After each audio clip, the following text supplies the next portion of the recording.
gente, tudo bom com vocês? Sou a professora Luana, sou professora de Geografia e hoje vamos dar continuidade, vou colocar meu laser aqui, e hoje vamos dar continuidade, né, aos nossos estudos do continente americano. Estamos agora falando de América Latina, né, vamos aqui falar de Cuba, tá?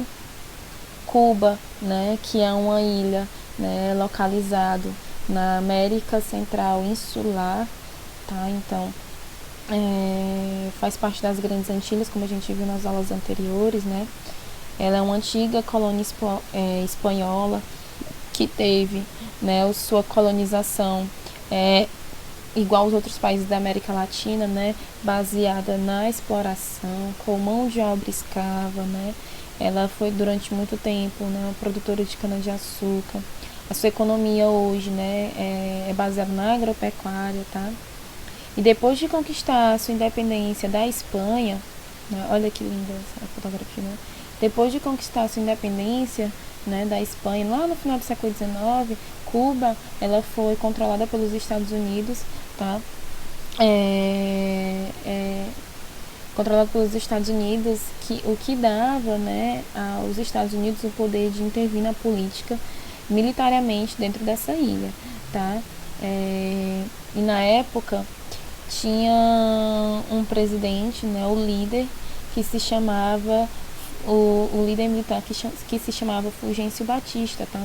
Ele comandou Cuba, ele era um ditador que comandou Cuba desde 1934 até 1958, tá? Fulgêncio Batista, ele tinha um governo, tá, com característica, tá, principalmente,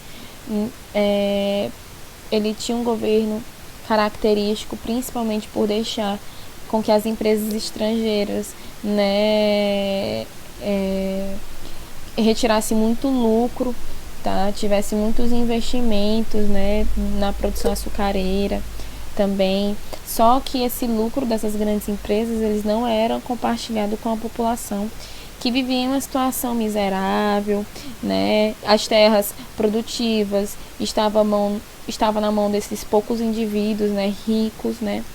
E tudo isso tornava árduas as condições, né, de subsistência na ilha, né, de sobreviver dentro da ilha. Então, a situação que a população se encontrava durante o governo, né, do militar Fulgêncio Batista era grave, tá? E havia, né, havia encontrada para tentar escapar disso, né, era lutar pela satisfação de demandas básicas, né? O povo, ele começou a fazer movimentos, né, populares, movimentos nacionalistas, para tentar tirar Fulgêncio Batista do poder e tentar sair das amarras dos Estados Unidos. Então, um grupo, né, em 1959, um ano depois, no qual Fulgêncio Batista ele fugiu, né, por causa desses movimentos nacionalistas e populares, né, esses movimentos populares, né, o povo estava insatisfeito com o governo de Fulgêncio Batista, né. Um ano depois, em 1959, um grupo de guerrilheiros comandados pelo Fidel Castro, tá? Que a gente tem uma imagem de Fidel Castro e Che Guevara, né? Eles conseguiram, né, derrubar o governo corrupto, né, e pró-estadunidense do Fulgêncio Batista, tá? E em pouco tempo, né, o Che Guevara, né, Fidel e seu grupo, eles implementaram um regime socialista, tá? Vale lembrar que em 59 estava acontecendo a Guerra Fria, tá, gente? Estava acontecendo a Guerra Fria e aí Cuba, né, no qual tinha no poder Fidel Castro, eles não tiveram apoio dos Estados Unidos, claro, né, e acabaram pedindo, né, apoio à União Soviética, e Cuba acabou sendo um aliado, tá, em potencial, tá? E aí as medidas econômicas e políticas, né, visavam garantir a propriedade estatal, né, e o planejamento centralizado no governo, tá? A reforma agrária foi feita e a nacionalização de empresas estrangeiras, né, era um dos principais focos do governo, tá? Pois essas conquistas, né, com essas conquistas era possível, né, investir em educação, saúde, tá, para todos os cubanos, tá certo? E aí, né, a grosso modo, né, a economia cubana, né, de base agrícola, ela não se desenvolveu durante o período, né, de controle dos Estados Unidos, tá? E aí, até 1991, né, a União Soviética, né, acabou ajudando economicamente Cuba, né? E aí, em represália, os Estados Unidos impuseram aos cubanos um embargo, tá? Que ficou conhecido como bloqueio econômico, bloqueio comercial americano, desculpa, né? Que perdura até os dias de hoje, tem esse conflito, tá? E o que era esse bloqueio comercial americano, tá? Os Estados Unidos, né, impedia que países aliados mantivessem relações comerciais com Cuba, tá? E as negociações para o fim desse embargo, né, começaram em 2014 por meio de uma tentativa, né, de reaproximação do presidente, que na época era o Barack Obama, né, com Raul Castro, que hoje, né, tá no poder, ele é irmão do Fidel Castro, e no qual era o presidente de Cuba naquela época, tá? Então, para se conseguir, né, desenvolvimento social, Cuba se aliou à União Soviética, né, e os Estados Unidos acabou fazendo um bloqueio comercial, tá? Quando durante toda a Guerra Fria, né, Cuba ela era um ponto estratégico para a União Soviética, né, foram colocados mísseis, né, em Cuba. Se vocês observarem aqui no mapa, é bem próximo, aqui já é Miami, aqui já é Orlando, né? É bem próximo Cuba dos Estados Unidos. Então a União Soviética colocou mísseis aqui, né? E aí começou a ameaçar a segurança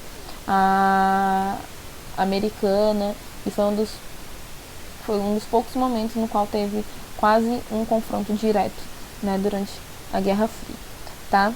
E aí isso aqui é uma imagem, né, dos guerrilheiros, né, dentro de Cuba, né? Quando a União Soviética acaba em 91, tá? Isso aqui é uma parceria com o Fidel Castro e Hugo Chávez, que é o presidente da Venezuela, que a gente vai ver nas próximas aulas, né? Isso na década de 90, tá? Mais precisamente 98, tá? Quando a União Soviética ela acaba, né? Cuba ela passa por problemas econômicos,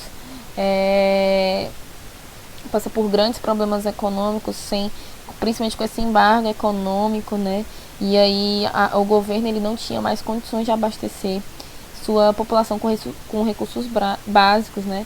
E aí a Cuba acabou abrindo a sua economia, né, ao livre mercado, começou a ter entrada, né, de capital estrangeiro, mas claro, sendo controlada pelo Estado, tá? E quando chega no final da década de 90, né, principalmente em 98, né, Venezuela de Hugo Chávez, que também adota o posicionamento socialista, né, o socialismo do século XXI, que é basicamente o socialismo voltado para o mercado, como a gente já falou em aulas anteriores, tá? Ele consegue já parcerias econômicas, né, principalmente quando Lula chega no poder aqui no Brasil, Cristina Kirchner na Argentina, Evo Morales na Bolívia, né? Cuba ela consegue, né, tentar se estabilizar economicamente, tá? É interessante também vocês saberem que até 2017, em junho de 2017, o atual presidente dos Estados Unidos, o Trump, né, ele cancelou a política que foi feita pelo Obama, tá?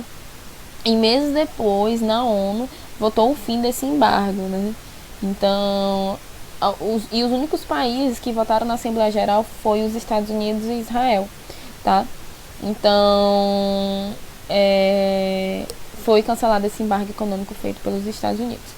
Em 2015, né, Cuba, né, como eu falei, né, em 2008 assume o irmão dele, Raul Castro, porque Fidel morre, né, e começa essa reaproximação com os Estados Unidos e com os outros países no mundo, tá? Até 2015, né, Cuba ele apresentava um IDH, né, alto, né, de 0,75, perdão, A expectativa no país também chegava a 81 anos para mulheres e 77 anos para homens, então é uma expectativa de vida alta, né? A porcentagem de adultos alfabetizados alcançava 99%, tá? Apesar desses avanços sociais, né, foi mantido uma política, né, no qual o Estado ele tem todo o controle, né, o poder centralizado nas mãos do Estado, tá? E aí a educação ela é obrigatória, né? E Cuba também é conhecido por muitos investimentos na área de pesquisa e medicina. Beleza? Então, por hoje é só. Eu espero que vocês tenham compreendido. Anotem todas as informações para estudar. E a gente dá continuidade na próxima semana com Venezuela. Então, beijo e até semana que vem. Tchau, tchau.